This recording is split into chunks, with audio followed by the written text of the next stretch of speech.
Online ॲप्सवरून होणाऱ्या औषध विक्री विरोधात आज देशभरातील औषध विक्रेत्यांनी बंद पुकारलाय।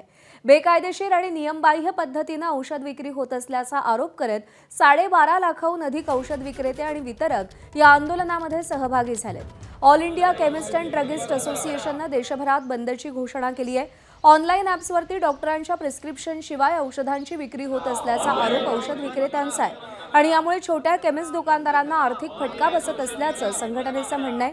कोविड काळात दिलेल्या सवलतीचा ऑनलाईन कंपन्यांकडून गैरफायदा घेतला जात असल्याचा आरोपही केला जातोय। या संदर्भात पंतप्रधान नरेंद्र मोदींना लेखी निवेदन देण्यात आलं होतं, मात्र केंद्र सरकारकडून कोणताही प्रतिसाद मिळाला नसल्याचं संघटनेनं म्हटलंय। संजय महाजन आपले प्रतिनिधी आपल्याला या सगळ्या संदर्भात अधिक अपडेट देतील। संजय, आज हा संप पुकारण्यात आलेला आहे।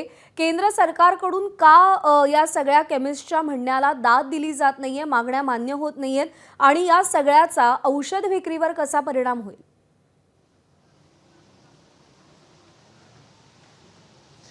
नक्कीच प्रज्ञा, कोविडच्या काळामध्ये गंभीर रुग्णांसाठी घरपोच औषधी मिळण्यासाठी केंद्र सरकारने 2020 मध्ये विशेष अधिकार वापरून एक अध्यादेश आणला होता आणि त्या अध्यादेशात ड्रग आणि कॉस्मेटिक ॲक्ट 1945 मध्ये सुधारणा करून ऑनलाईन औषध विक्रीला परवानगी दिली होती।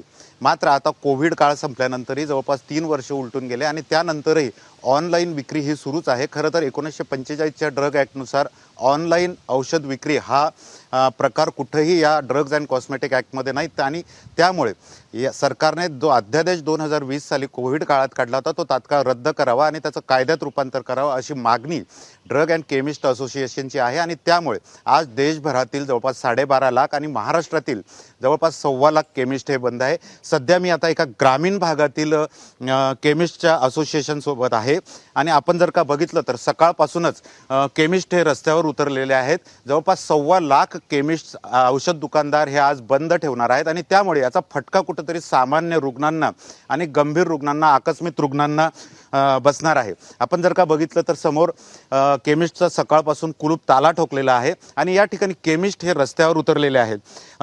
ऑनलाईन विक्रीमुळे अनेक सामाजिक समस्या आणि वैद्यकीय समस्या निर्माण होतात असं केमिस्ट संघटनांचा दावा आहे आणि त्यामुळे खरं तर या मागणीकडे जर बघितलं तर ही मागणी एका दृष्टीने बरोबरही आहे, कारण ऑनलाईन औषधी विक्रीमध्ये गर्भपाताच्या गोळ्या असू देत किंवा उत्तेजक गोळ्या असू देत किंवा इतरही अनेक प्रतिबंधित औषधं हे घरपोच थेट रुग्णांना मिळतात, तरुणांना मिळतात, नशेच्या गोळ्या मिळतात आणि त्यामुळे कुठेतरी सामाजिक समस्या निर्माण होत आहे असा या केमिस्ट संघटनेचा दावा आहे आणि हा ऑनलाईन विक्रीचा कायदा केंद्र सरकारने तात्काळ रद्द करावा, त्याचं कायद्यात रूपांतर करावं अशी काहीशी मागणी यांची आहे आणि त्यामुळे आज देशभरातील केमिस्ट हे संपावर आहेत।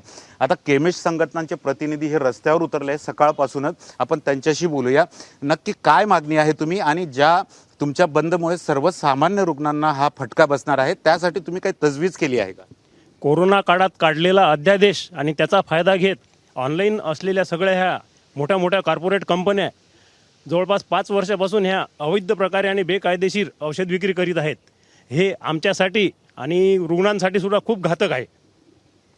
काय मागणी आहे तुमची? ऑनलाईन औषध विक्रीमुळं नशेची औषधं, गर्भपाताच्या गोळ्या आणि प्रतिबंधित असलेले औषधं जे शेड्यूलमध्ये वगैरे येतात ते सर्व आजच्या तरुण पिढींना घरपोच मिळते, त्यातल्या त्यात नशेची औषधं पण मिळतात। त्यामुळं आमचा या ऑनलाईन विक्रीला विरोध आहे। तर नक्कीच प्रज्ञा, सकाळपासूनच हे केमिस्ट संघटना या रस्त्यावर उतरलेल्या आहेत आणि केंद्र सरकारला त्यांची मागणी आहे की तात्काळ ऑनलाईन औषध विक्री ही बंद करा आणि त्यामुळे आज राज्यभरातच नव्हे तर देशभरात जवळपास 1.5 लाख औषध विक्रेत्यांचा हा संप आहे। याचा फटका सामान्य रुग्णांना किंवा तात्काळ ज्या आकस्मिक अपघाती रुग्ण आहे यांना बसण्याची शक्यता निर्माण झाली आहे। प्रज्ञा, संजय, धन्यवाद दिलेल्या सगळ्या सविस्तर माहितीसाठी आणि संवाद साधला त्याबद्दल। ऑनलाईन औषध विक्रीमुळे अनेक आरोग्यविषयक आणि सामाजिक समस्या निर्माण होत असल्याचा दावा औषध विक्रेते संघटनेनं केलाय। राज्य केमिस्ट अँड ड्रगिस्ट असोसिएशनचे सचिव अनिल नावंदर यांनी काय म्हटलंय पाहूया। क्युरियस औषधांचा वाढता धोका म्हणजे बनावट औषधींचा देशामध्ये फार मोठ्या प्रमाणात शिरकाव होत आहे आणि ऑनलाईन औषध विक्रीला ही सुरू झाल्यानंतर देशामध्ये बनावट औषधीचा प्रकार फार वाढत आहे। हा कुठेतरी फार मोठा धोका देशाला, सामान्य जनतेच्या आरोग्याला उत्पन्न होत आहे ह्या सर्व गोष्टी लक्षात घेता हा बंद पुकारण्यात अखिल भारतीय संघटनेने हा बंद पुकारलेला आहे.